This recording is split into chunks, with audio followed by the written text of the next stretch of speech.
Welcome to the Underrepresented in Tech podcast, where we talk about issues in underrepresentation and have difficult conversations. Underrepresented in Tech is a free database with the goal of helping people find new opportunities in WordPress and tech.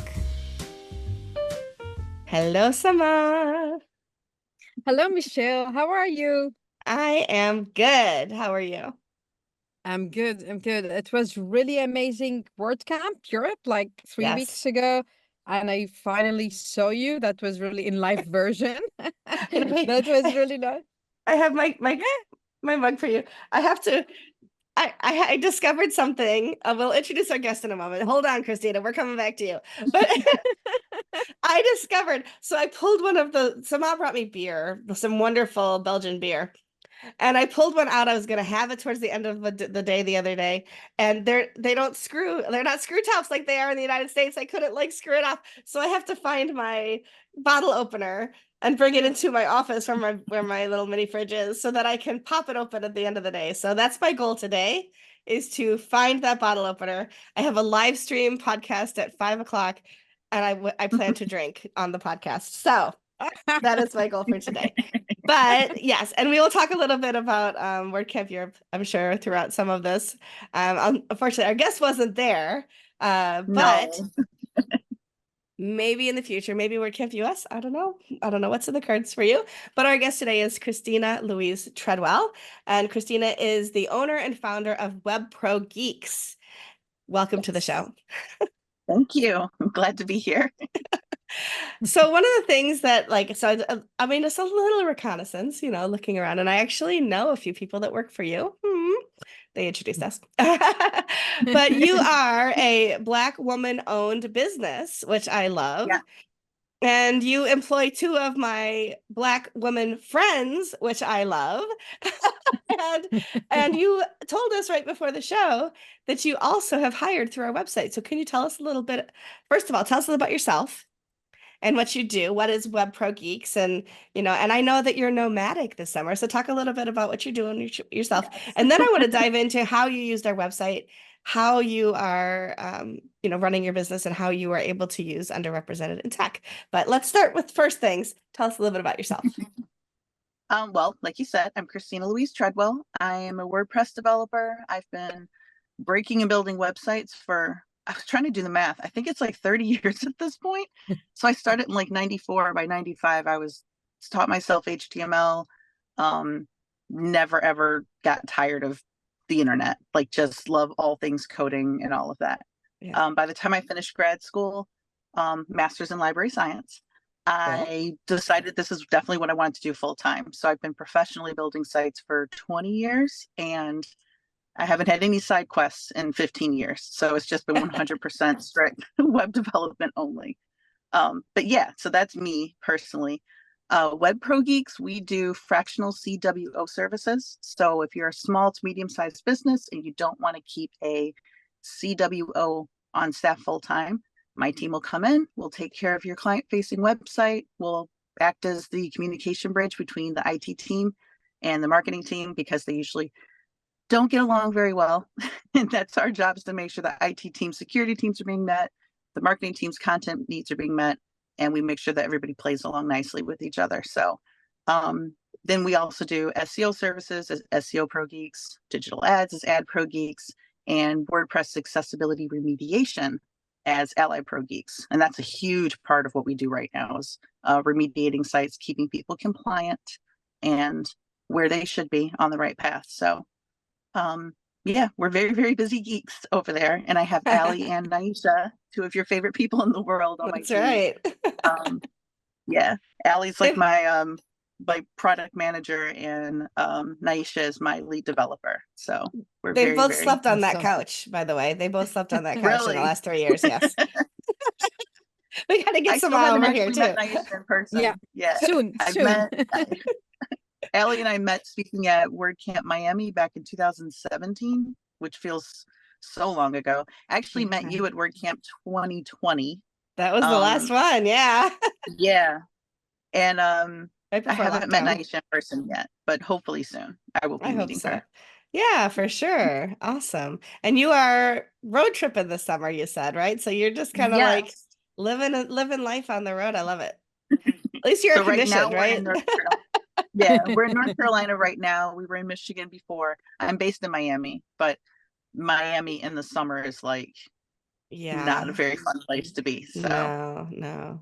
I've I've been seeing these TikToks. So Samah and I are both on TikTok and we send each other TikToks. And I've been seeing all mhm. these TikToks about how people in the UK keep saying how like in England the heat waves are much worse than what we experience in the US. And somebody responded, it's 75 degrees there. That's what we set our air conditioning to lower to. Right. So your heat wave is our, oh my God, it's finally cool. Exactly. Yeah, it's a whole different when you walk outside of Miami in the summer, you can taste the water in the air. It's that humid. Wow. So Yeah, it's great for my curls, but I not so great for my Yeah. sanity. I So yeah, I'll understand be that. back in the fall once it That's chills down. awesome. So did you learn about underrepresented in tech through Allie or someplace else? Because we want to know the No, story. through Alan. Yeah. So she had told me about the idea in passing as you guys were, going through it. It was just one of those like, I'm going to chit chat about this with my friend type of things. Yeah. And then I formally heard about it at a Black Press meeting during COVID, obviously. We were on, it was a Zoom meetup. And she went through and walked everybody through the whole thing, explained exactly how it worked. And I'm just sitting there thinking, I am the busiest person in the world and I always need more people, but it feels so daunting and difficult to go find people. Mhm. And you're just browsing through LinkedIn and you're asking for referrals. And I'm like, you know what? There's this whole site of people who are like, I'm ready. I want to work right now. And here's exactly what I do. And here's exactly how to meet me. And I just logged on and started grabbing people. So I for love a couple that. of freelance projects, I worked with a couple people, but now I have a guy from Kenya named Emmanuel. I call him Manuel, but Emmanuel. And he's been with me for the better part of a year, I think. I need to look and see exactly how long, but um, have him on retainer. He's my go-to guy for Elementor. I hate Elementor. He loves Elementor. My It's a good thing clients they're love not a Elementor. sponsor. No. Well, I don't like using it, but I don't like builders. I'm a developer, so Yeah. we're always anti-builders. But It's okay. he's We a don't have wizard with sponsors. it. We, But we he's a say what wizard with it, we and he say what we does it want all. here. And yeah, That's awesome. it's I'm Yeah. so glad. Do you know, and he's from the African continent, did you say? yeah, he's Yeah. from Kenya. Yep. Kenya. That's So he lives awesome. right Yeah. outside of Nairobi. That's So really yeah, cool. it's actually been kind of cool that because of the time difference, my day is ending and wrapping up as his day is kind of beginning. So I'll Isn't that be, funny? yeah, it's like 4 or 5 p.m. I've had this whole day of stuff with clients, all these like changes and needs and stuff. I'll task everything out and, have a quick conversation with him. And then he starts. And then by the time I Mhm. wake up, he's wrapping up his day and everything's done. And I'm like, okay, That's that was awesome. great. That is So so it's been funny. fun. Yeah. Having an international team definitely has its perks. I've realized that the time difference it's an asset, not at all a deterrent. So Yeah. that's been It's very cool. if there's a silver lining to the pandemic, and I don't say that lightly because it was and has continued to be a very challenging time, but it Yeah. did manage to make the world feel a little bit smaller and make it feel like we're more connected to each other. So I guess if you have to go through something as horrible as it was, to be able to find some modicum of goodness out of it, I think it turned out to be a good thing. And I think that being able to connect with people, I mean, this project was born through that, right? Underrepresented in Right. tech.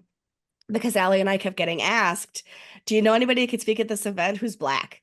Do you know anybody who can speak at this event Right. who's whatever, And we're like, we are not the gatekeepers of the Black people in WordPress, folks. But you So, guys do know all of them. But now well, at least they're not all at in all, they're all in but one yeah. place. Well, after we had created Underrepresented in Tech, Nigel Rogers came to us and asked if we would do explain to his meetup. And I wish I could remember where he is on the African continent. I just am Mhm. struggling right now to remember. Sorry, Nigel, if you're listening. But and Allie couldn't meet with us that night. And so I got online and I'm talking to his group. And there wasn't a woman in the group, it was all Black men. And Mhm. they said to me, why do we need you? You're the minority here. I was like, Yeah. true. But at the global WordPress community, I'm not. And they're like, oh yeah, that's true. So it is all relative. And I was like, oh, that I just got a little bit of a wake-up call from this whole group of people. But it is true. And it is harder for women. It's harder for people of color. It's harder for disabled people, LGBTQ, like underrepresented, like all the different underrepresented groups. It becomes more difficult for whatever underrepresented group you're in. And if you tick multiple boxes, it's like that much more exponentially more difficult, right?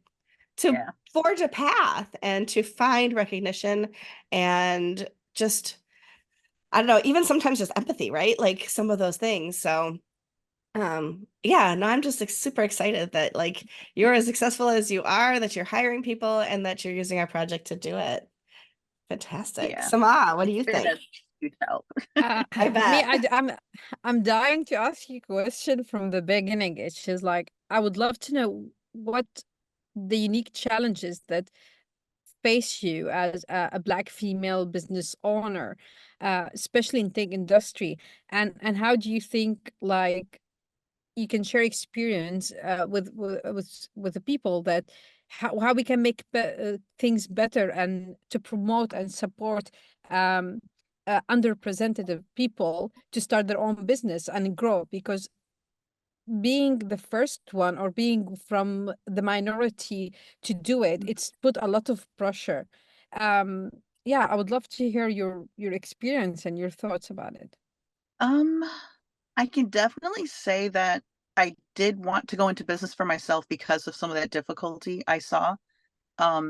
I did kind of cut and run as soon as I kind of realized that there was going to be, you know, a little bit of pushback. Like I'm not one to, I don't like selling myself to people. I much prefer to, it's like, I don't want to sit at your table. I'll just go make my own table. And if you fit over here, then you can come sit with me. But I'm just not that type of a joiner.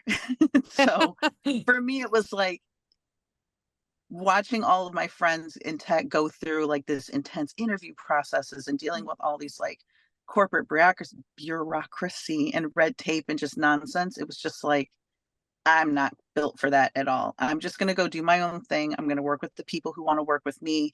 I'm going to let the trash take itself out, and I'm not going to deal with any of that. So early on, I was kind of playing little games to try and get around the whole like letting people know like, oh, she's plus size, she's Black, she's a woman, and trying to hide it. So I wouldn't be on camera a lot. Like I'm rarely on camera. And because my middle name is Louise, I would tell people, oh yeah, this is Lou Treadwell. And maybe I wouldn't get on the phone. I'd only talk with them by email. And I saw how differently potential clients would treat me if they thought they were talking to Lou or if they thought they were talking to Louise. And once the contract was signed, it's like, haha, gotcha. Here I am. This is who I actually am. Little bait and switch. Right. And it was like, okay, but now you guys realize like I really do know what I'm doing. But then I ended up having a client base that didn't actually respect me for who I was. And the worst experience was I had a guy actually try to explain to me how to install WordPress. Mind you, I'm a WordPress developer. I've been doing this for years at this point. Like I was coding before WordPress existed. Like I remember when PHP launched, like I was really excited when CSS became a thing. Like I'm that old. So for him to explain in mansplain, detail, I think you mean mansplain. Like, yes, mansplain in graphic detail how to install WordPress was the most shocking thing ever. And I'm like, you know what? I said, if you're confused about the process, I'd be happy to, you know, help break it down. Did you have any specific questions? Good for you. You seem like, yeah. I wish I could say I was being clever, but I genuinely was like, are you okay? Like, what's wrong? Going on? But so after stuff like that, I'm like, you know what? Let me not hide. I'm not going to like try and, you know, sneak my way into particular rooms. I'm just going to be loud. If I'm meeting with a client, I'm not selling my services to them.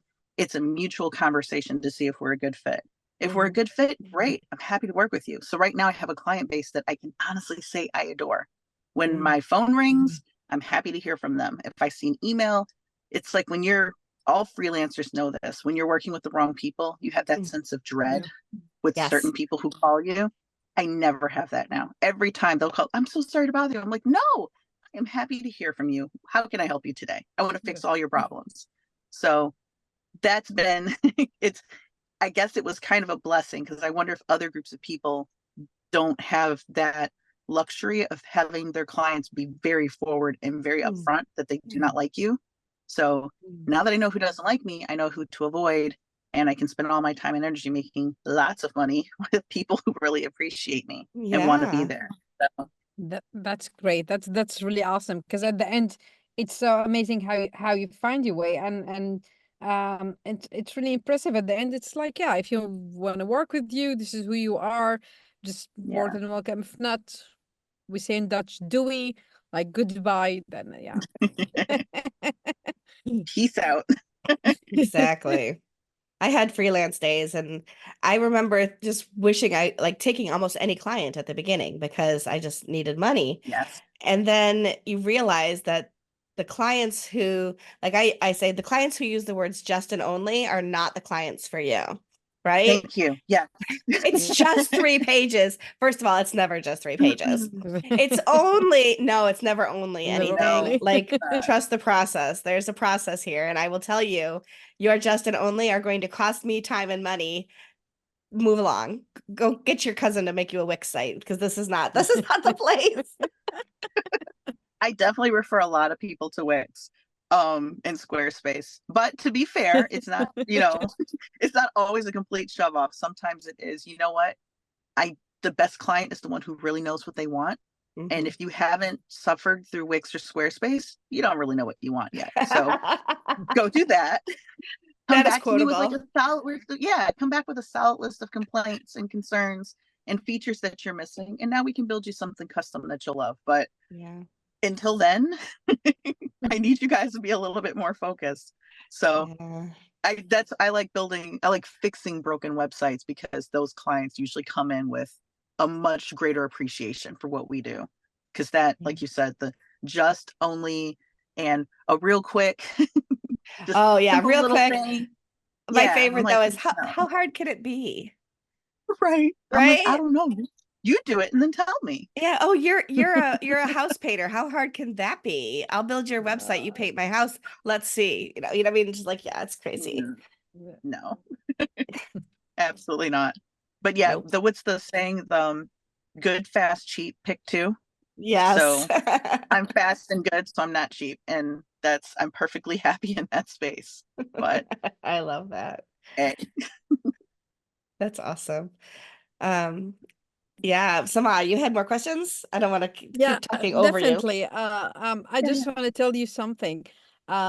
This is my first time meeting you, and I'm really happy. So I have something. I was Googling you. I was reading about you. Oh, no. So I'm just like creeping a little bit. And I know that you mentioned you have 3 made boys, and you're spending time, and now I can see that you're traveling. I just wanna, it's sometimes very difficult for women to have it all: the family, the kids, the success, the business, the life, and everything. And sometimes I know it's okay not to have it all, but I think you have it all. You're very successful woman, and you're raising your kids, you're spending time, and you're doing amazing to help others. So I want to know, how did you do it? And how did it also affect your how did you manage the priorities? I would love to know. So the short answer, I have a husband. I have a partner. I have a partner who completely and fully supports what I do, which I think that's what makes it hard for women to have it all, is when they don't have somebody supportive in their corner, whether it's their partner, whether it's their parents, their friends, some sort of community that can be there to help, pick up everything else. Because I don't know how, like right now, I wouldn't be able to talk to you guys if my kids were in the back. Like, I'm out in my truck doing an interview, but my husband's inside the house with the kids. They're doing breakfast, wrangling, all the things. I don't even know what's going on in there, but he's got them covered, so I can do what I have to do. And that way I don't have to actually juggle. So having the community support is a huge piece. When COVID started, I would say I was a baby agency. So it's like that between freelance and agency, but I didn't have a whole bunch of people on my team yet. and my husband was working as a photographer and a promoter. Like he had his whole, out of the house business. I had my in the house business. Well, COVID destroyed his business completely. So it was very much of a, okay, you know what? Handing off the baton, you go. I've got this, you've got that. And we weren't splitting the family stuff anymore. So he's like full-time stay-at-home dad. He's the one who has to, when the school calls, 8 times a day because the kids have whatever going on, he's up there. He's exec board of the PTA. He's on the all those things, like going on the field trips and all the stuff that I genuinely was like mortified to do. And it was like a stress on me. He's, daddy of the century. So I get now how so many like male CEOs can just like do the thing because they have these amazing women in their corner. They have a partner who's like handling all the stuff.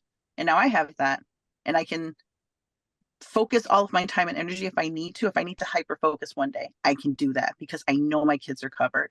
And the have it all part is a little bit, I don't think I can say I have it all because I don't know what size shoes my kids wear right now.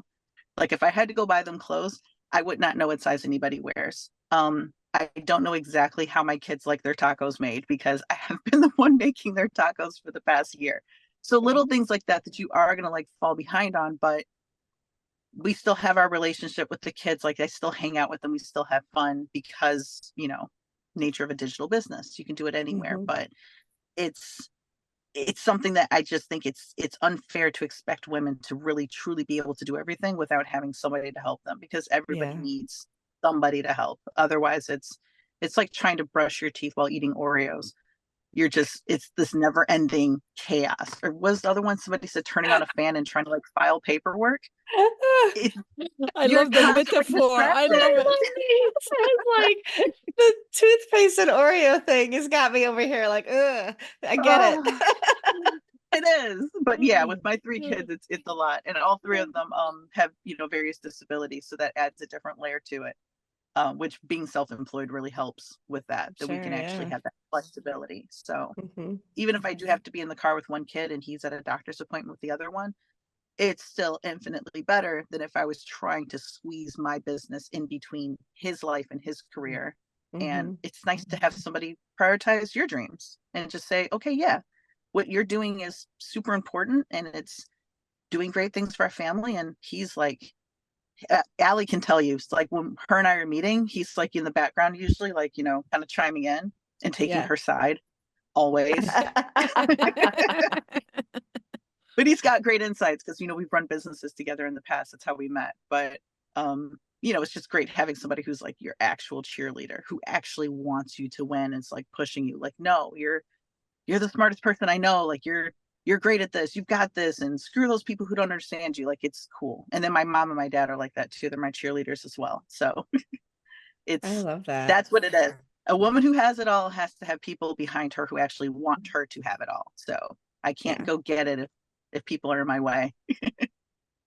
And no one's in my way. But yeah, I hope I answered your question kind of in a roundabout way. But actually, you answered in a really perfect way, because I believe women, 20 years ago, they always tell us you can have it all, but sometimes you have to step back, or you need this really amazing support, your community, as you said, your partner or your family, and otherwise you'll never be able to shine, because we're emotional creatures. We feel, I don't know, if you feel guilty you're leaving your kids and you're thinking about it, but when you have a partner, you really can count on that he will do the things and give you your time and support you to shine. And as you said, he was telling you, go, you can do it. That is something really important. And yeah, no, I'm really impressive about your business, and I was reading about your life, so Michelle knows me. I'm that creep that I was looking, okay, and she's a researcher. She really is. Well, now I want to know what else you learned about me. I don't know what other information's out there. No, because you talk about anything good.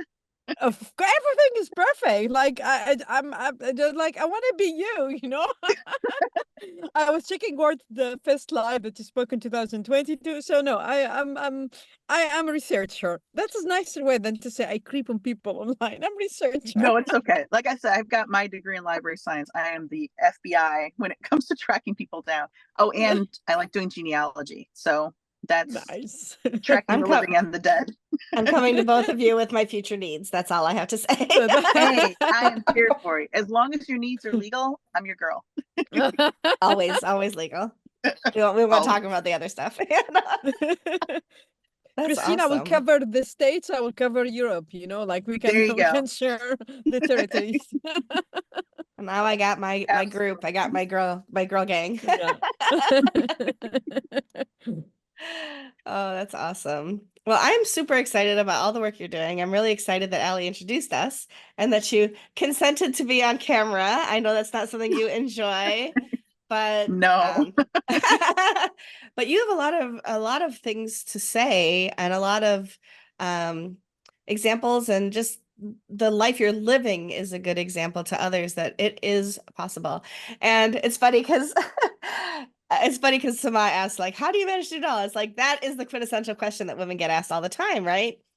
And It when is. a man asks us, it feels so invasive. Like, what do you mean? But when women ask each other, it's like, we just really want to know the secret. Right. It's like I actually want to know. No, and it's a fair question because it does, like you were saying, you have to sacrifice some things and you decide what you're going to sacrifice, but knowing that things are taken care of is such a huge help. Like, Absolutely. there's a phrase called weaponized incompetence. Is that what it Yes. is? Mm-hmm. Yeah. So I've seen a lot of women lose their careers over that with their partners. Like, they have a partner and the partner acts like they can't do anything. So she ends up having to just take more and more and more of her energy, her time, the mental energy away from what she's trying to do for herself and further her career, her business, and pour it back into somebody who's just not even trying. Like, it's not I feel like the weaponized incompetence is not it's not like, oh, your partner has ADHD. It's like, no, your partner's a jerk. Yeah. And when that happens, you can't move forward at all because you're spending all your time trying to fix other people's problems that aren't even really problems. And it sucks away at your soul. And I've seen so many people have to, like, dive back into a life they didn't want. And I think being a stay-at-home parent is like a very noble and important thing, but it should be something that you want to do. And to see people who don't want to do that get pulled into it, it's so unfair. And I hate to see it, but it happens all the time. I was All the time. a single mom raising my daughter, trying and working in a college, getting my MBA all at the same time.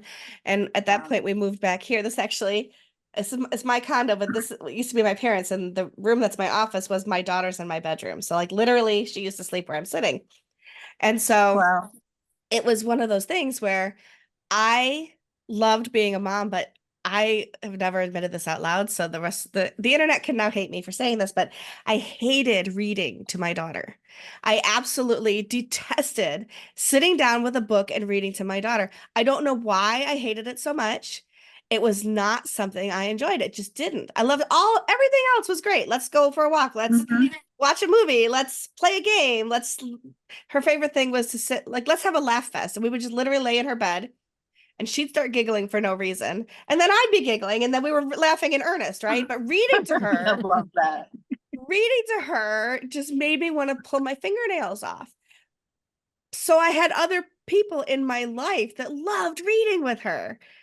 And even though I still feel a little guilty that I didn't read with her, it wasn't that she didn't get read to or read with, right? So you have to learn to let some of that go, because I couldn't be a single mom, make a better life for us, and do all of the little things too. And so, that whole "it takes a village" kind of thing, it's not wrong, right? Like, it's not wrong at all, especially when you do need a little bit of help, and everybody does, especially when there's kids involved. You just can't do it all alone.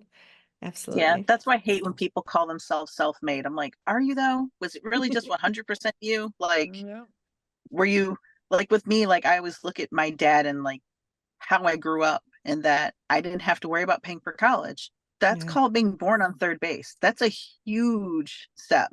Like being able to take financial risks or being able to do certain things, and knowing that I had family who were like, yeah, if you screw everything up and everything falls away, you can come live in our basement. Like you, your husband, your 3 kids, we got you. When you have that type of like backing, it makes you braver.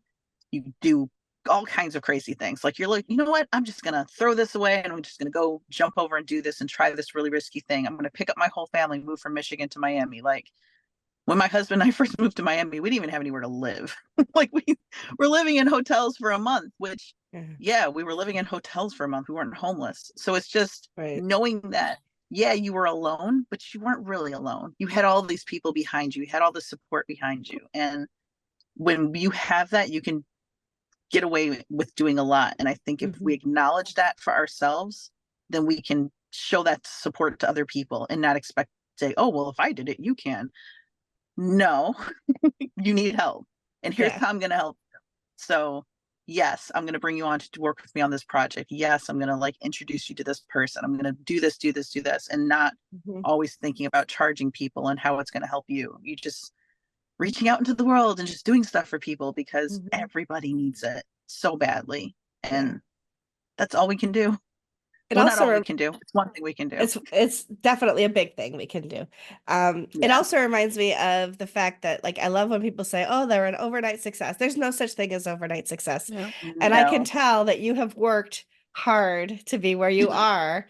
And so I want to ask you, what is your what to you is the definition of success for you and your business in your life? A big one, what I said earlier about every time my phone rings that I'm not stressed out at all, that I'm happy to answer it. That to me tells me that I did a really good job of like selecting my clients, marketing myself correctly so I'm not attracting the wrong clients. That's the happiness part to me of business. It's like, yes, turning a profit, obviously. You want to make sure that you're doing that, that your staff doesn't hate you or resent you. So the same way I'm happy when my clients call me, I want my staff to be happy when I reach out to them and that they're, eager and that they can actually criticize me. I don't think you're a successful business if your staff can't come to you and say, hey, here's something you did last week. Didn't sit well with me, even if they don't have a solution, just to say, hey, look, this isn't cool. And then I can say, okay, great. You actually are honest with me now. We can go forward and fix it. So the relationship part, like all of that will lead towards you not being stressful and just being, I wake up every day and choose happiness. So I choose to be happy. I choose to not be mad at people. And that can't happen unless you've made some good choices on the back end to kind of roll all that together. So personal responsibility. Maybe that's the success then, that you're actually personally able to control your own happiness. I like that answer. I'll go with that. I like that answer too. I had no idea what you're going to come up with, but I think that's I wasn't either. I was just going to start talking and get there, kind of like a Michael Scott train of thought, but we got there in the end. I love that. Also, I think if I can put some words in your mouth from my own perspective, being able to contribute to other people's success and happiness by being able to employ others, to me, is a huge success, at least from the outside looking in. So kudos to you for that as well, because that is absolutely a sign of success, not only to build for yourself, but to continue to build for others too. So congratulations on everything you've accomplished. Good. Yeah. When you see people post on LinkedIn that they're like happy that they're on your team, it's like, exactly. They like me, but it's business, but it's personal. It's always personal when it's your business. Because it's relational. Yeah. Business is business, but it's built on relationships, and relationships are built between people. So absolutely. Yep. Amen to that. Excellent. Any last piece of advice or, I don't know, pearl of wisdom you'd like to drop before we sign off our episode for today? And no pressure. I still want to know what you guys found on Google about me. Like, besides you said just speaking at word camps, but I don't know. I'm trying to think of any other little nuggets of wisdom. I mean, I guess I said that's one thing. I've had people tell me a lot that like I am a positive person. And I think a huge part of that, I told my mom one time, I stopped having haters when I stopped hating on people. So I don't spend a lot of time and energy worrying about what other people are doing or why they're doing it or criticizing them, because then it felt like it kind of opened me to that same nonsense. And now I'm in a space where I feel like I could hop on LinkedIn and say something, and I'm not worried about who's going to say something in the comments, because I haven't put that energy out in years. Like, I am so grown now that I haven't been arguing with people and starting petty things and whatever. So it's a cool place to be in, that, you know, you put out what you want to get back. And so far it's been working. We'll see. Ask me again in 10 years. We'll see if it's still working. We'll have you back when I'll be 65, but I'll still be here. It's all good. We'll put it on our calendar. But yeah, no, it was great meeting you both and getting to chat. So thank you for joining us. Yeah, absolutely. Thanks for joining. Yeah, wonderful stuff. Yeah, no, my head's going in 5 million different directions. So I'm sure we'll be talking again, because there's more ideas and things spinning out there. But thank you for being here with us today. I really appreciate it. And Samah, your afternoon, thank you. Not the morning. Not the morning. Enjoy the end of your day. No, it was a pleasure having you, and it's and I cannot wait for the future to meet you, hopefully in personally, or another time to talk with you. So yeah, definitely. Yeah, and I continue my research, because, like, you know, I want to know more. I love it. Well, you let me know what you figure out, and we'll share notes. I'll tell you what's not true. Definitely. But no, I'm definitely looking forward to meeting you guys. I want to get out to WordCamp Europe, and hopefully WordCamp US at some point. It's just, the world is so different now with all the online camps. Yeah. So it's time to get back out there. Yeah. Very good. Well, we always say at the end of every episode, we have no idea what we're going to talk about next week, but we actually do know what we're going to talk about next week. And I'm going to say it out loud so that we actually have it back. But Jewel, let me open it up. Jewel, Shah Jahan Jewel, who's a WordPress enthusiast, has written an open letter to WordCamp Europe organizers, because WordCamp Europe next year falls again on Eid al-Adha. And please correct me, Samah, if I'm saying that wrong. It's Eid al-Adha, but it's okay. Thank you. I'm trying my very American pronunciation of things, which is one of the two most holy days in the Muslim religion, and so has written a letter asking, you know, can we please not do this, continue to do this? Because apparently, I guess it's not the first time that that's happened. So we're going to talk about next week. We're going to delve in. We are the podcast that doesn't pull any punches and doesn't say no to any topics. We're going to talk about religion next week. And so I imagine we'll make some enemies, but I mean, hey, it's all good, because what we try to do is make the WordPress world a little bit of a better place for people, the tech world, a little better place for people who are underrepresented. And let's just agree that is not a small religion, and that is not a small group of people. So so we're going to talk a little bit about that next week. But so we hope, if you're listening, I know that you'll come back. And if you have ideas, feel free to send them to us, because we want to hear more voices on this and have a better discussion about the situation. So again, thank you, Kristina, for being here. Samah, I will see you next week, and everybody else will see you on the next episode. Of Underrepresented in Tech. Bye. Bye, Kristina. Bye, Michelle. Bye. Bye. See you next week. Bye. If you're interested in using our database, joining us as a guest for an episode, or just want to say hi, go to underrepresentedintech.com. See you next week.